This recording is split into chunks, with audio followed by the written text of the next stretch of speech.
Welcome. I'm Kinetic Symphony. I hunt down and report on weird and true mysterious stories, from glitches to the paranormal. Would you like even more content? Here's my Patreon. Now onto the stories. Case file number 1172, written by Ultima95. A scream so powerful, it cracked the universe. About a year ago, my brother and I were reading an article on the internet at around 1 a.m. Parents are asleep in their bedroom, which is right next to mine. All of a sudden, we hear the loudest, most blood-curdling scream coming from outside. No joke, this scream filled me with instant, unfathomable dread. My parents' bedroom door shook violently, as if it had just slammed shut. This, of course, causes my parents to jolt awake in a panic. We all run over to the window near the source of the scream, and we see a woman with long hair and a white dress slowly walking up the street, crying and occasionally letting out a loud scream. My dad rushes outside and asks her what's wrong, if she needs help, but she just keeps walking. Dad decides to call the police anyway. When they arrive a few minutes later, they find no sign of the woman.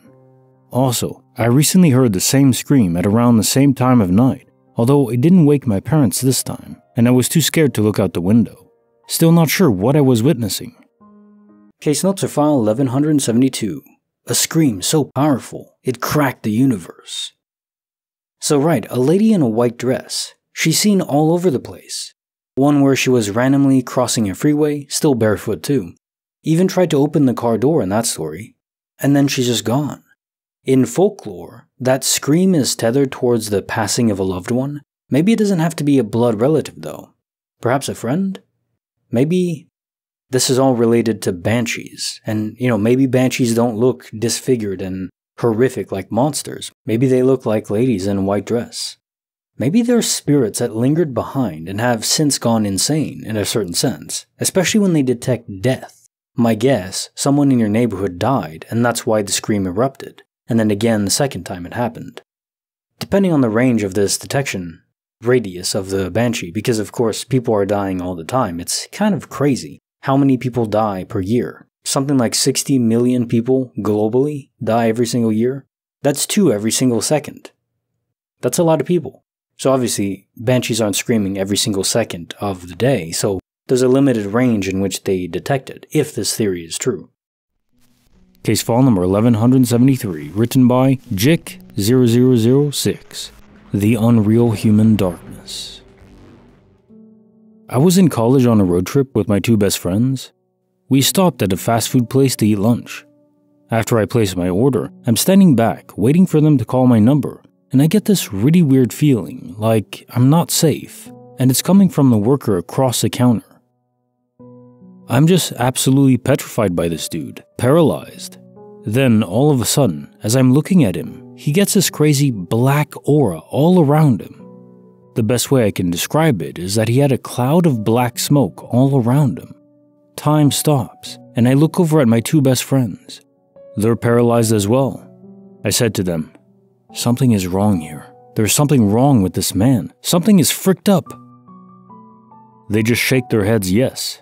We talked about it in the car, got the food to go at that point, and agreed that we all saw the same thing and had the fearful feeling before it happened. We've never spoken about it again. Case file number 1173, The Unreal Human Darkness. Many accounts of certain areas in the world having clouds of darkness around them, but I think this is the first time I've heard of a human being surrounded by a visible black aura. I think our actions in life play a role in defining the attributes of our soul. Good and bad are objective in my view. It's like in K-Pax, where Prod effectively says that everyone in the universe knows right from wrong. Is it objective, like woven into the fabric of the universe? Well, maybe, by a god or some being higher than I don't know.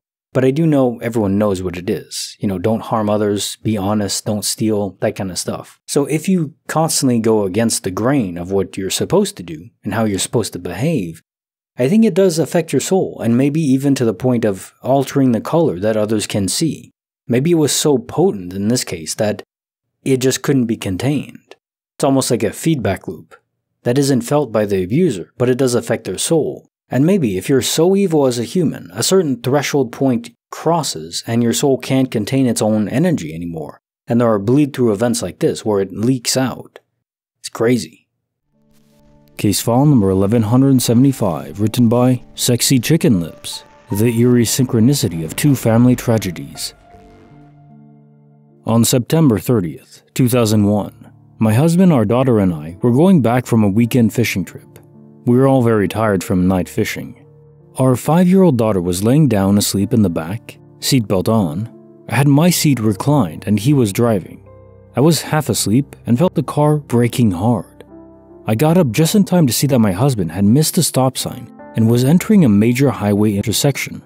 I looked at my daughter, my husband, then saw the 18-wheeler on our left and a truck on the right. We were going to die. I held my breath. He punched the gas, and we somehow made it to the other side of the road, which is odd because we should have died. We sat there for a minute, and I looked at my husband and started yelling at him. He wasn't wearing his seatbelt. He was one of those guys that was above the law. He claimed it wouldn't have mattered anyway, so we argued all the way home. I get home and race upstairs to the answering machine, feeling like something was wrong. We didn't use cell phones then. No messages. I sighed. Husband and I made up, said sorry, and moved on. 2 hours later, the phone rang while I was reading to our daughter. I yelled to take a message. He comes up the stairs, face all white, and says, "I'm sorry." I grabbed the phone, and my grandmother was crying. My sister had been killed in a car accident 4 hours before. She wasn't wearing her seatbelt. I have often wondered if there was a choice made that day, her or I. I'll never know, but we did find out it happened almost at the exact same time as our incident. My family almost lost 2 daughters at the same time in the same way. Case notes for file 1174, the eerie synchronicity of two family tragedies. Wow, so a guardian angel event this was, but it makes me wonder, what if the entities that oversee and protect us don't have magical powers that come from nowhere? Free, that is to say. What if it's always a trade-off? To save someone from a bullet, and per some cosmic rule, someone else has to be shot. There's a trade. You can't just save someone and then nothing else happens in the universe. Protection comes at a cost, apparently. Creepy file number 97, written by I Like My Blue Eyes, the Mysterious Watcher.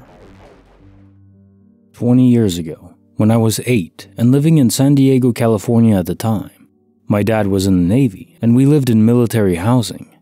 I had an experience that has since made me develop a phobia of windows with no curtains or blinds of any sort shut at night. It was roughly 2 a.m. I was having a friend sleep over, and my friend and I were playing with our Barbies in the living room. Now, the dining room and living room are basically just one big room, and on the wall in the dining room section, there were 3 floor-to-ceiling windows that had no blinds or curtains whatsoever. So anyone standing outside those dining room windows could easily watch whoever may be in the living room, and I felt like someone was watching us.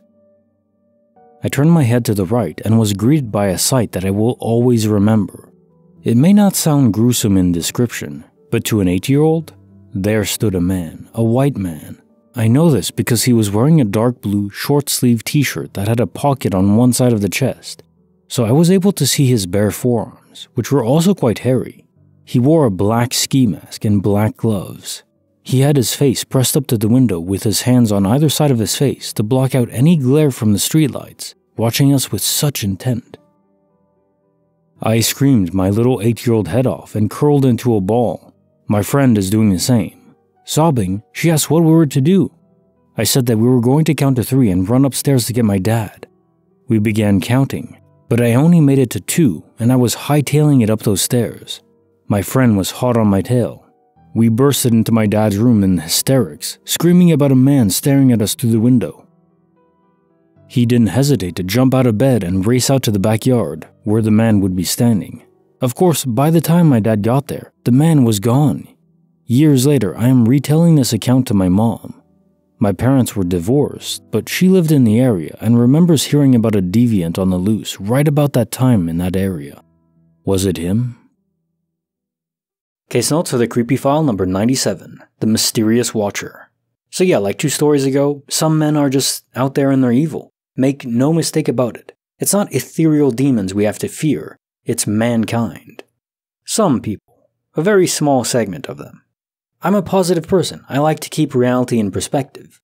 The amount of sociopaths out there who willingly choose to harm others is an extremely small fraction of the total population. So try not to live in fear.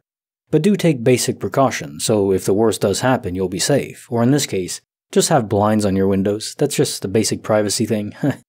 I mean, maybe if you live in the middle of nowhere, but even then, it's a good idea to have blinds. Especially for me, I have to block out the evil sun. It comes down to that old adage of hope for the best, prepare for the worst. Very wise. And now time for the quote of the day. I haven't spoken to my wife in years. I didn't want to interrupt her. Rodney Dangerfield. I like his name, perfectly suits this quote. He's in extreme danger. Girls do seem to really like talking, and there's nothing wrong with that. I just found this quote to be rather humorous. Nothing wrong with a bit of comedy, right? Like the video, subscribe, hit the bell. Kinetic Symphony signing off.